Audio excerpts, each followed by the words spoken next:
Coming out of high school, Brandon Billings won 2 state championships but was left with 0 D1 scholarships. He only ended up with 1 preferred walk-on, and he would end up playing his freshman season at Maryland. Later in his sophomore season, he would lead the Terps all the way to the college football championship, where he would win it and also come in 2nd place in the Heisman. He would then go on to transfer to Tennessee to give himself a better chance of getting drafted in the NFL, and he would also succeed and win a 2nd college football championship for 2 different schools. Brandon Billings would also go on to win the Heisman his junior season while having his best season of his career, having 5,500 yards and 53 touchdowns. After declaring for the draft after his Heisman season his junior year, Brandon Billings looked to be a first rounder, and that's where he would be taking. At pick number 25, he went to the Tampa Bay Buccaneers. Brandon Billings would land at one of the best spot possible for a rookie quarterback, as he would have 2 very good wide receivers to throw the ball to his rookie season. Heading into training camp, Brandon Billings just wanted to build a lot of chemistry with his new wide receivers and also his new tight ends, as he would be taking on a primetime matchup in game number 1 against the Dallas Cowboys. Our first NFL snap ever would be a passing play, and we'd find our tight end Cade Otton wide open for a first down. But on the next play, Micah Parsons would get home and hit us, and we would throw our first ever interception on only our 2nd career pass. Our coach would try to give us some good information on what the Dallas defense is doing, and we would like to bounce back in the 2nd drive, where we would hit a couple dots to move the ball down the field. Easy throws is how we're going to beat this Dallas team. After some subtle throws and easy dots, we throw another greedy pass and throw our 2nd interception, and this is looking like a disaster in game number 1. Luckily, Dallas's offense would not score off the turnover, and we were trying to heat up right here as we hit our biggest pass of the game yet over to Chris Godwin. After the big play, we were looking to score a touchdown here, but Brandon Billings would take a sack on back-to-back plays, and we would have to settle for 3. Our kicker would miss the field goal, but that's fine because Dallas wasn't able to score as well on their offensive drive, and Brandon Billings is starting to heat up as he is getting his way down the field easily. After getting sacked 2 times in the red zone, we have a 3rd and goal from the 20-yard line, and Brandon Billings is going to hit Mike Evans for his first ever career touchdown. With Dallas going up 7, we needed to respond back, and we would find the red-hot Mike Evans wide open down the sideline, and Brandon Billings was feeling himself as he took a scramble to the outside. He would dive for the end zone,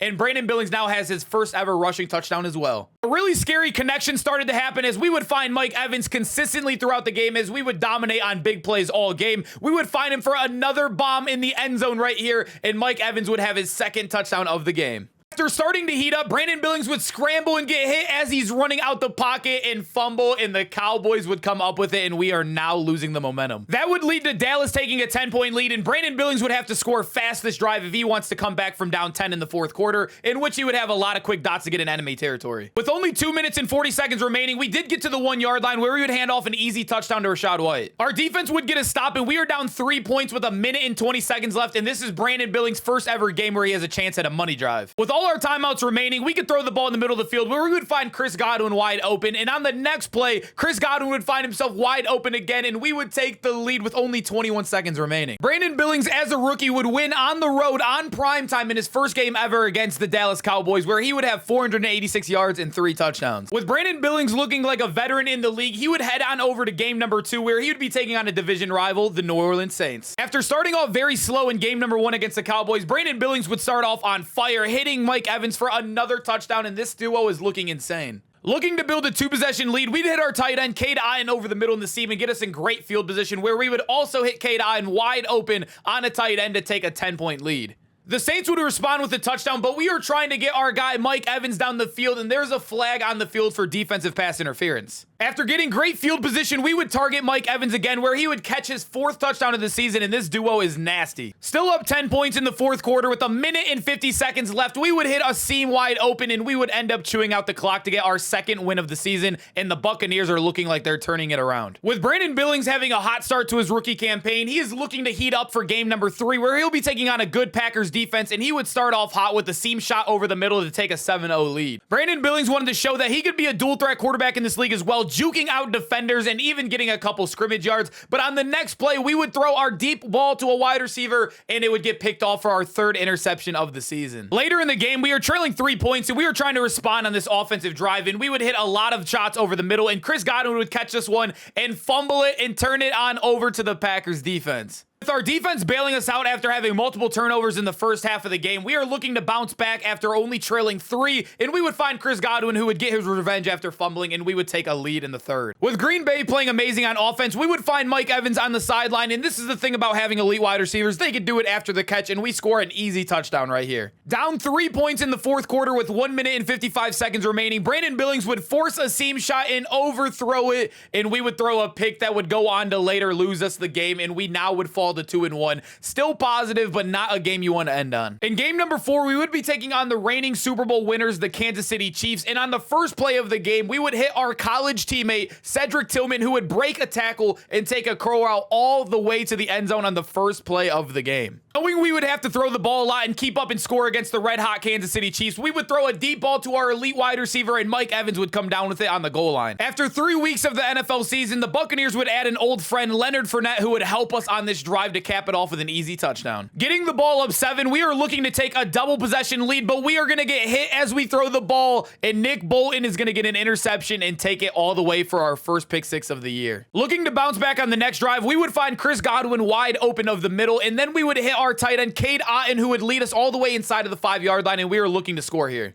This is on pace to be a very high-scoring game as we would hit our wide receiver, Chris Godwin, would take another 7-point lead. Now down by 3 in the third quarter, we're doing everything we can to stay in this game offensively, and we would find our old college teammate, Cedric Tillman, wide open down the sideline behind the defense to score our 4th touchdown of the game. With Mahomes in the offense of the Kansas City Chiefs putting all the pressure on Brandon Billings, he would try to do too much after the run right here and fumble, and this could be a costly turnover. With our defense only holding Kansas City to 3 points, we still have a chance to win this game, and Brandon Billings is going to lose the football again, but this time it's going to get picked up and go all the way, and we are definitely losing this game. We would end up losing to the Kansas City Chiefs after having 3 terrible turnovers. We need to bounce back in week number 5. In week number 5, we are taking on a division rival in the Atlanta Falcons, and we need to win this one after falling 2 games straight. We would find Chris Godwin on the sideline, which would lead to a wide open Cade Otton touchdown, and we would start this game off hot. Our defense would start off the game with the stop on the Atlanta Falcons offense, and we would hit Cade Otton, who would get a lot of yards after the catch, and Chris Godwin would have an insane catch on the next play, getting us all the way to the 1-yard line. We would later use our veteran starting running back and Leonard Fournette for an easy touchdown to take a double possession lead. With the Tampa Bay offense being on an absolute fire, we're going to hit Chris Godwin, our safety blanket, once again, and Mike Evans is going to find himself wide open in the corner of the end zone, and we now are winning 20-0. After a great offensive performance, Brandon Billings would kneel the ball, and we would get our 3rd win of the season, putting another W in that column to get a positive record going. Trying to keep this winning streak alive, we are now taking on a weaker opponent in the division, the Carolina Panthers, where we would start off hot, hitting our tight end, Cade Otton, for a wide open play down the sideline. We would continue throwing dots across the middle as we find Chris Godwin on back-to-back plays, in which the second one would be a wide open touchdown, and we now lead the game 7-0. We would continue the hot streak as we'd find Cade Otton, who we were building a special type of chemistry with our young tight end, and we are dominating this game against a division rival. After not getting Mike Evans any touchdowns in our last couple games like we did in the beginning, we would find him wide open in the deep corner for our 3rd touchdown of the game. Playing against the number 1 overall pick in Bryce Young this game, we had a chip on our shoulder, and we continued to dominate on offense as Chris Godwin would be balling all game this one, as we would find him again on this play where he would go after the catch for another 20 yards and find ourselves in the red zone. We would want to punch us in to take a 2-possession lead, and we find our young tight end again, and Cade Otton is looking like a young star in this league. Thus, taking a kneel at the end, we would win our 5th game of the season, and the Tampa Bay Buccaneers are looking like one of the best teams in the league and definitely a playoff team that Brandon Billings turned around. Fast forwarding into the season, after Tom Brady left, Tampa Bay did draft a quarterback in the 1st round, and Brandon Billings would lead the Tampa Bay Buccaneers to the 1st seed in the division while also maintaining a 12-5 record. Brandon Billings would also finish the season off with 5,700 total yards and also 51 touchdowns and 18 interceptions. Despite putting up historic numbers as a rookie, Brandon Billings would come in 2nd place in MVP voting to Taylor Heineke and the Falcons, who is also a division rival who led his team to 11-6. The Philadelphia Eagles would win their wildcard matchup, and this would be Brandon Billings' first ever playoff game in the NFL, and he has a lot of nerves heading into it. After starting off with a 7-point deficit, we need to settle into this game with a lot of short passes and warm on up, and then we'll try to get some big plays down the sidelines. On the next play, we would find Chris Godwin wide open over the middle, and we are now on the Eagle side of the field, and we would find Mike Evans on the left side like we did all season long for our first touchdown of our playoff game. Knowing we were playing the team that made it to the Super Bowl last year, we knew we had to score a lot of points to pull off this upset. Despite being the number 1 seed, we knew the Eagles were the hardest team in the NFC to beat, and we would do everything we can to put some points up on the board. While trying to tie this game on up, Brandon Billings would show off his insane playmaking ability as he hits a deep throw on the run, which would later lead into a scramble touchdown that would tie this game up at 14 apiece, and Brandon Billings is feeling himself early in this playoff game.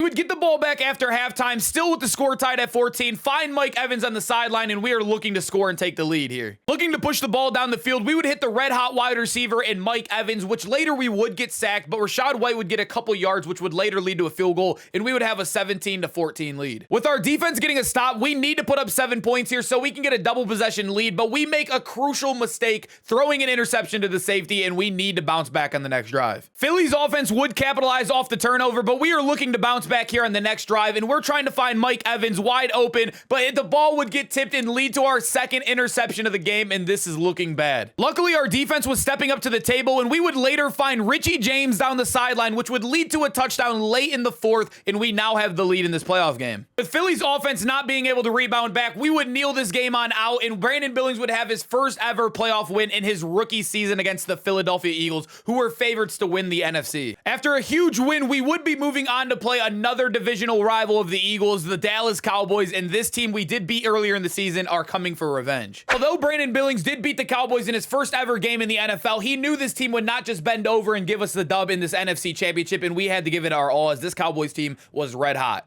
The Cowboys were in the backfield the entire game as Mike almost gets a sack right there. And on the next play, we are throwing the ball up on a post route. In the new addition of the offseason, Stephon Gilmore is going to pick us off. Thankfully, Dallas would not score off the turnover, but Micah Parsons hits us again as we hit a dot down the sideline. But on the next play, Brandon Billings would make another mistake, having his second interception of the game. And this is looking like a disaster of a start for the game. Now trailing by 7 points, Micah Parsons is still giving us nightmares every single play as he is hitting us, sacking us, and this is looking like a disaster on offense. Now trailing by 10 points, the Cowboys got in the backfield again, and Brandon Billings just chucked up a prayer, and we threw our third interception of the game, and this is by far his worst NFL game of his career. Now down by 17, we have to make a major comeback, and we're going to get hit as we throw, and now our fourth interception of the game would happen, and this is super embarrassing. After our fourth turnover of the first half, Todd Bowles and the Tampa Bay coaching staff ended up pulling us from the playoff game, and this one hurt. Brandon Billings had to watch the second half of the game from the sideline, and we ended up losing the game 55-7. And this is the worst game of Brandon Billings' career, and he's going to have to bounce back and work harder in the offseason. Despite his horrific playoff appearance, he did end up making the Pro Bowl, where him and his coach Todd Bowles would have to lead the way. Being told we can only play the second quarter, we wanted to do everything we can to show everybody we belonged here, even as a rookie, as Brandon Billings would find Cooper Kupp for a wide open touchdown, and later hit the Pro Bowl tight end Kyle Pitts for another deep touchdown over the middle. Although Brandon Billings had a shortcoming of the Super Bowl, he still had an amazing season as a rookie, and this was only the beginning of his journey. If you've made it this far and you enjoy RTGs, make sure to hit that like and hit that subscribe.